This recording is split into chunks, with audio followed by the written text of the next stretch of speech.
Uncle मेरे पापा को लेकर आ जाओ, उन लोगों ने 2 लड़कियों को चाकू मार दिया है, हम छिपे हुए हैं, गुंडे तलाश रहे हैं। मोबाइल पर सामने से सुनाई दे रही एक डरी सहमी लड़की की आवाज ने न केवल परिवार को बल्कि सतना पुलिस की परेशानियों का बल डाल दिया था। आनन फानन में खबरी सक्रिय कर दिए गए थे तो लड़की की तलाश का अभियान प्रारंभ कर दिया गया। लेकिन दूसरे दिन जब पुलिस इस लड़की के पास पहुंची तो चौंकाने वाला खुलासा हुआ। जी हाँ, ये घटना सतना जिले की 11वीं कक्षा में पढ़ने वाली ये लड़की अपने प्रेमी से मिलने खुद के अपहृत होने की न केवल फर्जी कहानी बुन चुकी थी बल्कि अपनी छात्रवृत्ति से पैसे बैंक खाते से निकालकर प्रेमी से मिलने सतना से प्रयागराज और सुल्तानपुर तक का सफर कर चुकी थी। कोई संदेह न करे, इसके लिए अपने साथ एक 6 साल की छोटी बच्ची को भी साथ ले गई थी। शनिवार को सुबह जब सिविल लाइन थाना में हड़कंप तब मचा जब उसके पास ये सूचना पहुंची कि सोहावल के एक परिवार की 11वीं में पढ़ने वाली लड़की सहित एक अन्य घर से 6 साल की उम्र की बच्ची गायब हो गई। पुलिस के लिए तनाव का विषय ये भी था कि गायब होने वाली लड़की ने अपने परिजनों को फोन करके अपने गायब होने की जो कहानी बताई थी उसके अनुसार उन लोगों का अपहरण किया गया था।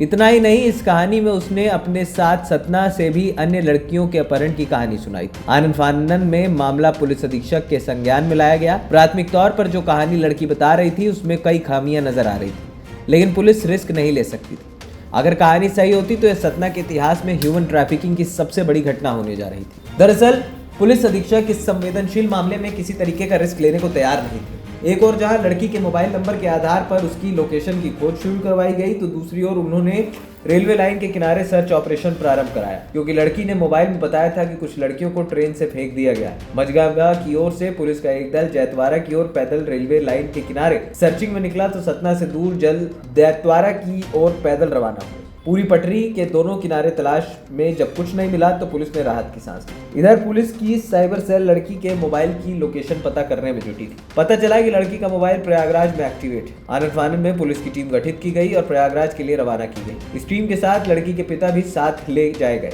इधर साइबर टीम को यह पता चला कि मोबाइल का मूवमेंट जारी है और प्रयागराज से सुल्तानपुर की ओर बढ़ रहा है। ये जानकारी मिलते ही पुलिस ने यूपी पुलिस को भी सूचना दे दी। इसके साथ ही ये भी पता चला कि सुल्तानपुर में लड़की का ननिहाल भी है, लिहाजा उन्हें भी खबर की गई। इधर पुलिस जैसे ही सुल्तानपुर में पहुंची तब तक पुलिस की मदद से लड़की के ननिहाल के लोग लड़की तक पहुंच चुके थे। पुलिस जब यहां पहुंची तो लड़की सकुशल अपने ननिहाल में मिली। इसके बाद लड़की को लेकर पुलिस दल सतना पहुंचा, जहां पूरी कहानी पूछी गई। अब लड़की को मजिस्ट्रेट के सामने बयान कराए जाएंगे, जिसके बाद लड़की को परिजनों के सुपुर्द किया जाएगा। दरअसल पुलिस ने जब लड़की से पूछताछ की तो कथित अपहरण का कांड प्रेम प्रसंग की कहानी में बदलता हुआ नजर आया। दरअसल 11वीं कक्षा की नाबालिग छात्रा का ननिहाल सुल्तानपुर में है। यहाँ मामा के यहाँ आने जाने के दौरान उसके ननिहाल के एक लड़के से जान पहचान हो गई। इसके बाद ये लोग इंस्टाग्राम में एक दूसरे से चैटिंग करने लगे। बातचीत आगे बढ़ने पर दोनों से शादी की प्लानिंग की और लड़के को लड़की ने प्रयागराज बुलाया। लड़की ने वहां जाने के लिए स्कूल से मिलने वाली छात्रवृत्ति की राशि को बैंक खाते से निकाला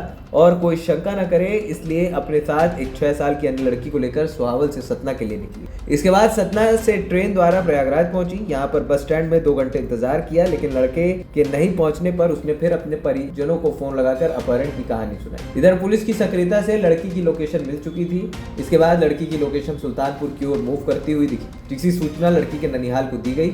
लिहाजा लड़की को सुल्तानपुर में उसके ननिहाल वाले सुरक्षित अपने पास ले गए। जानकारों की माने तो जब पुलिस लड़की के ननिहाल पहुंची तो वहां मामी का कथित भाई नजर आया, जो संदिग्ध दिख रहा था, क्योंकि वो कई बार इशारों में लड़की को सतना जाने से मना करता नजर आ रहा था। इसके बाद जब लड़की को पुलिस सतना लेकर आने लगी तो वो डबडबाई आंखों से इधर देख रहा था। पुलिस के अनुसार लड़के ने ही लड़की को मोबाइल दिया था। इसकी जानकारी घर के कुछ लोगों को थी। हालांकि अब लड़की सिविल लाइन थाने में सुरक्षित ले आई गई है। अगले दिन मजिस्ट्रेट के सामने बयान करवा कर लड़की को परिजनों के सुपुर्द कर दिया जाएगा। विंध्य दस्तक की रिपोर्ट।